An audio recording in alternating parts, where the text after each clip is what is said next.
Hey there, I'm going to teach you about conditioning. Conditioning, according to Google, means train or custom someone or something to behave in a certain way or accept certain circumstance. In parkour, conditioning is when one repeats a move so much that he is faced with that scenario, it becomes a habit. For example, one can practice a punch so many times that when he is provoked, the first thing he'll do is in fact punch. This technique is used to teach people martial arts. That's why they all line up in lines and repeat the moves over and over again. It is done to form a connection, a sort of muscle-brain memory. Today I'm going to teach you the most basic conditioning moves that I use. First of all is the wall run start. Find a wall that is reasonably challenging. Take long strides to it, hop and place your foot waist length on the wall, and kick into the wall. Grab the wall then let go. Evaluate where your faults were, how could it be improved, and incorporate the movements. After you think you've mastered it completely, attempt a slightly higher wall and repeat this process.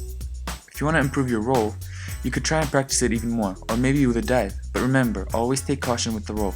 Remember to roll diagonally, and practicing it should always be on a soft surface. Do not try to perform it unless you're 150% sure that you've mastered it. If you want to try to do a dive/roll, find a soft surface to do it on. No, not a bed, that's too soft. Grass or astroturf is good. When you dive, your arms should go out in front of you. Then, you must remember the roll motion, except now your legs will be put behind you, so you must replicate the hand movements without the legs. Put one hand facing forward and the other perpendicular to it. The shoulder of the hand facing forward must lean inward towards the side of the perpendicular hand, and you must follow through with a diagonal roll. From there, you can get up like the whole thing never happened. Evaluate, find flaws, and incorporate improvements. Now you should be aiming at mastering the dive roll. If you've then mastered it, and only if you've mastered it, try to dive over an object, then roll and master that. If you want to improve your vault, then you should practice it more and more. Find an object at waist height that isn't too wide.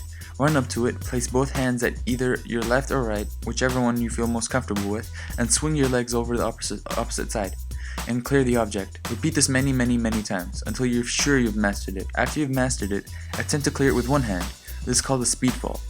When you've successfully done a speed vault, repeat it over and over again. These, in my opinion, are the most basic conditioning exercises there are. Thank you for watching, and please watch my other videos.